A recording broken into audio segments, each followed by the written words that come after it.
Despite its age, the 1967 Porsche 911S is a timeless engineering marvel. In its time, this 1967 Porsche 911 Super was the vehicle of choice for club racing enthusiasts. It has become somewhat of an icon in its own right. In today's video, we're going to be looking at one of the greatest sports cars of all time, the 1967, the fastest and lightest car of its time. The first Porsche 911, pronounced 911, German, Nerfende, is a luxury sports car manufactured by Porsche AG in Stuttgart, Germany. In the autumn of 1963, a prototype of the well-known distinctive and long-lasting design was displayed to the public. Production started in September 1964 and lasted until 1989. It was then superseded by a modified version known internally as the Porsche 964. The Porsche 964 is, however, still sold as the Porsche 911 today.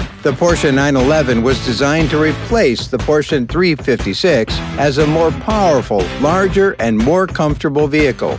In 1963, Internationale Automobilausstellung in Frankfurt, which is more commonly referred to as the Frankfurt Motor Show, was where the new car made its public debut. Porsche 901 was the first name given to the vehicle based on its internal project number. However, Peugeot protested on the grounds that it had exclusive rights to car names formed by 3 letters and a 0 in the middle in France. As a result, Porsche decided to rename the new vehicle the 911 rather than marketing it under a different brand in France. The car went on the market for the first time in 1964. Porsche claims to have sold more than 820,000 911s in the first 50 years since it was first introduced. It's now in its 7th generation, and buyers today can choose from among a dozen versions of the Porsches that have horsepower ranging from 350 to 560, and more are scheduled to come in the near future. Since its introduction in 1963,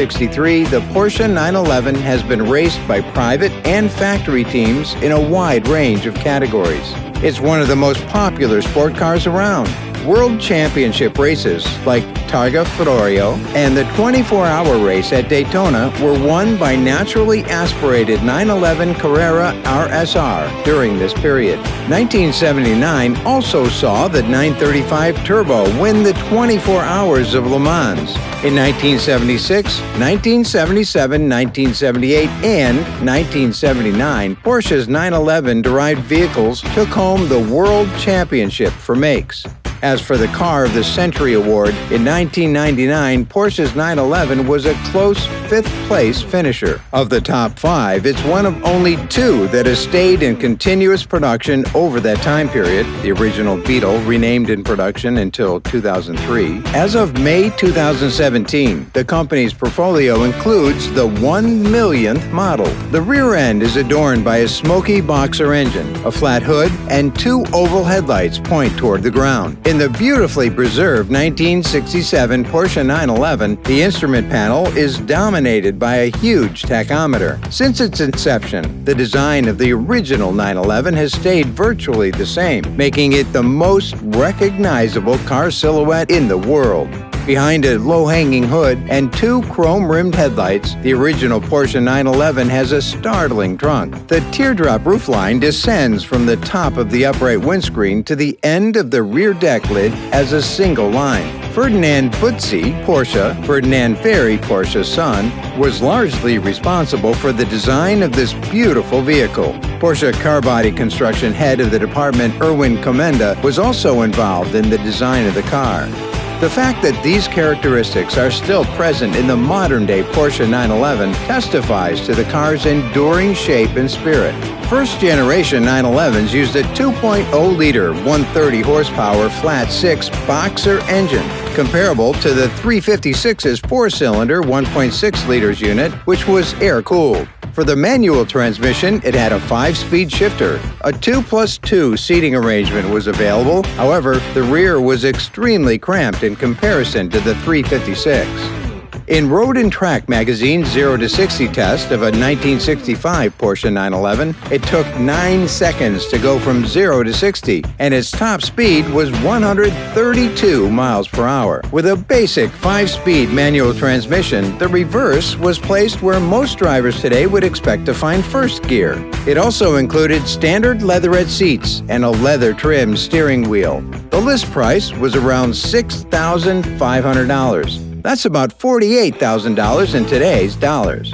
But today, you'll need at least $90,000 to buy one. Headroom and visibility are both decent inside the vehicle. A pair of compact folding rear seats are located behind the front seats, making them more functional than in recent models. The dashboard features 5 gauges, including a huge tachometer in the center. A little AM/FM radio can also be found mounted within the brushed metal dashboard. Oddly, there are no air vents on the dashboard. A floor-mounted lever near the shifter allows you to control them instead of the door sills. Its petite size isn't very apparent, at least not until you put it next to a modern 911. This car, the same as everyone else, has grown through time.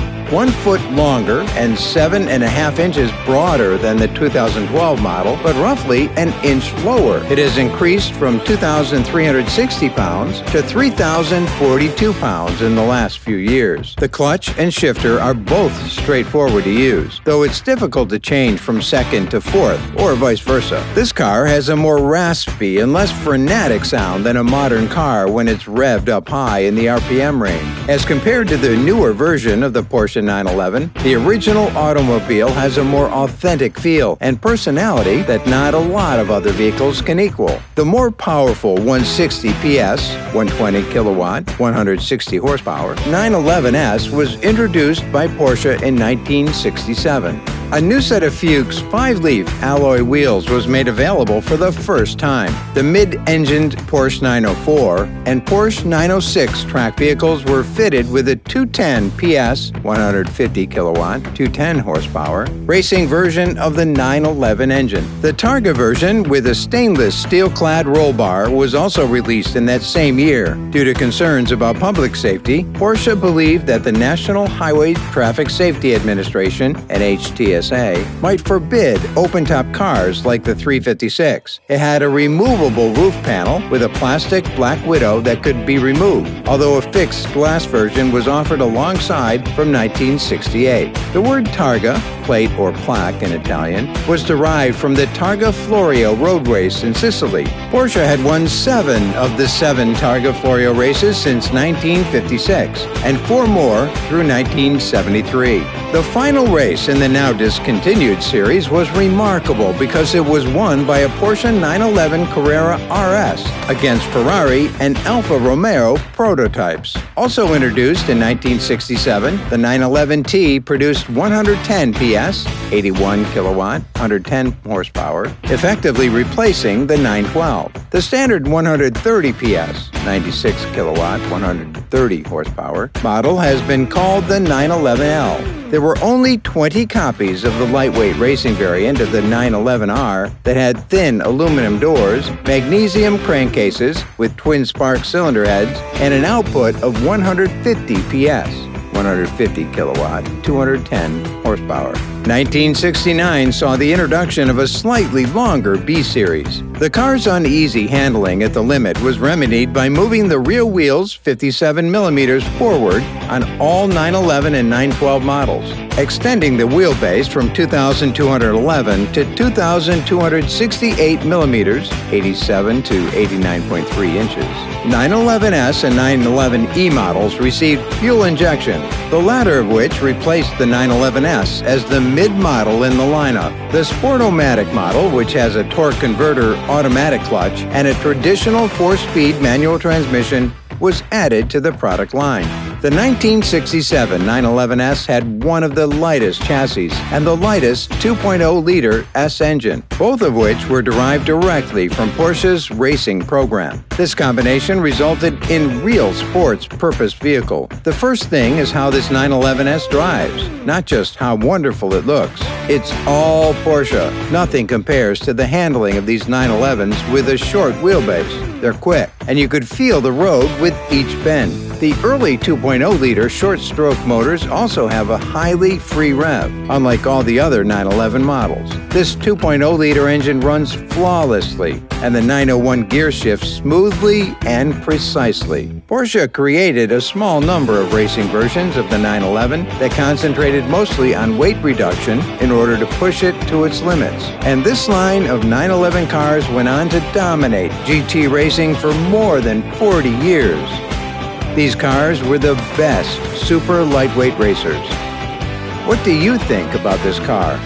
Let us know down in the comment section.